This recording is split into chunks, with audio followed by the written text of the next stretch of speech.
Hi ಎಲ್ಲರಿಗೂ ನಮಸ್ಕಾರ. ನಾವು ನಮ್ಮ ಕನಸು ಎಪಿಸೋಡ್ 3. ಇವತ್ತು ನಾನು ಕ್ರೇವಿಂಗ್ಸ್ ಮತ್ತು ನನ್ನ ಬೇಬಿ ಕಿಕ್ ಯಾವಾಗಾಗಿತ್ತು ಅಂತ ಹೇಳಿದ್ದೆ ನಿಮಗೆ.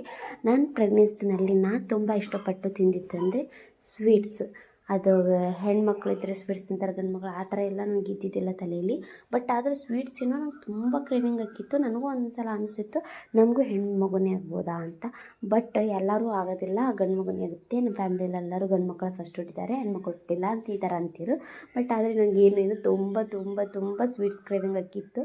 ಮನೆಯಲ್ಲೇ ನಾನು ತುಂಬ ಟೈಮ್ ಮಾಡ್ಕೊಂಡು ತಿಂದಿದ್ದಂದರೆ ಕೇಸರಿ ಬಾತ್. ಮತ್ತು ನಾನು ಸ್ವೀಟ್ಸ್ ಕ್ರೇವಿಂಗ್ ಆದಾಗೆಲ್ಲ ನಮ್ಮ ಯಜಮಾನರು ಚಾಕ್ಲೇಟ್ಸ್ ತಂದು ಕೊಡ್ತಿದ್ರು, ಕೇಕ್ ತಂದು ಕೊಡ್ತಿದ್ರು. ತುಂಬ ತಿಂದಿದ್ದೀನಿ ನಾನು ಪ್ರೆಗ್ನೆನ್ಸಿನಲ್ಲಿ ಸ್ವೀಟ್ಸ್ನ. ಒಟ್ಟೆ ಇಷ್ಟಪಡ್ತಿದ್ದಿಲ್ಲ ನಾನು ಸ್ವೀಟ್ಸ್ ಎಲ್ಲ ಅಂಥವಳು. ಅದನ್ನ ತುಂಬ ತಿಂದಿದ್ದೀನಿ.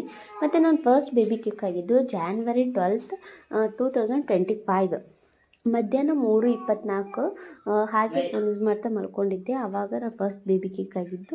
ಅದನ್ನು ಸಹಿತ ನೋಟ್ ಮಾಡಿ ಇಟ್ಕೊಂಡಿದ್ದೀನಿ ನಾನು, ಯಾಕಂದರೆ ಮೋಸ್ಟ್ ಮೆಮೊರಬಲ್ ಅಲ್ವಾ ಪ್ರೆಗ್ನೆನ್ಸಿ ಲೈಫ್ನಲ್ಲಿ ಅದು, ಅದಕ್ಕೆ. ಮತ್ತು ನೆಕ್ಸ್ಟ್ ಎಪಿಸೋಡ್ನಲ್ಲಿ ನಾನು ಏನು ಹೇಳ್ತೀನಿ ಅಂತಂದರೆ, ನನ್ನ ಅನಾಮಲಿ ಸ್ಕ್ಯಾನ್ ಯಾವಾಗಾಯಿತು. ಮತ್ತು ನಾನು ಇವೆಲ್ಲ ಇಷ್ಟನೇ ಪಡ್ತಿರ್ಲಿಲ್ಲ ತಿನ್ನೋಕ್ಕೆ, ಅಂಥದ್ದನ್ನೆಲ್ಲ ತಿಂದಿದ್ದೀನಿ. ಮತ್ತು ನಾನು ಒಂದಿಷ್ಟು ಅಡುಗೆಗಳೆಲ್ಲ ಇಷ್ಟ ಆಗ್ತಿರಲಿಲ್ಲ, ಅವನು ಸಹಿತ ನೆಕ್ಸ್ಟ್ ಎಪಿಸೋಡ್ನಲ್ಲೇ ಹೇಳ್ತೀನಿ. ಇವತ್ತು ಗುರುವಾರ ಆಗಿರೋದ್ರಿಂದ ಉಪವಾಸ, ಅದಕ್ಕೆ ನಾನು ಏನನ್ನು ತಿನ್ನೋದಿಲ್ಲ. ಮತ್ತು ರಾತ್ರಿನೇ ಊಟ ಮಾಡೋದ್ರಿಂದ ರಾಯರ ದರ್ಶನ ಆದಮೇಲೆ ಊಟ ಮಾಡ್ತೀನಿ. ಅದಕ್ಕೆ ಮಠಕ್ಕೆ ಹೋಗೋವರೆಗೂ ಏನೂ ತಿನ್ನೋದಿಲ್ಲ. ಅದಕ್ಕೆ ಒಂದು 4 ಖರ್ಜೂರ ಹಾಗೆ ಒಂದು ಗ್ಲಾಸ್ ನೀರಷ್ಟು ಕುಡಿದಿರ್ತೀನಿ ಮಧ್ಯಾಹ್ನ ತಿಂದ್ಬಿಟ್ಟು. ಹಾಗೆ ರಾಯರ ಮಠಕ್ಕೆ ಹೋಗಿ ರಾಯರಿಗೊಂದು ನಮಸ್ಕಾರ ಮಾಡಿಕೊಂಡು ಪ್ರದಕ್ಷಿಣೆ ಎಲ್ಲ ಹಾಕ್ಕೊಂಡು, ಹಾಗೆ ಒಂದು ಫಂಕ್ಷನ್ ಇತ್ತು, ಡ್ರೆಸ್ ಇರಲಿಲ್ಲ ಅಂತ ಒಂದು ಡ್ರೆಸ್ ತೊಗೊಳ್ಳೋಣ ಅಂತ ಹೋಗ್ತೀವಿ. Keep watching. ನೆಕ್ಸ್ಟ್ ಎಪಿಸೋಡ್ನಲ್ಲಿ ಸಿಗ್ತೀನಿ. ಬಾಯ್.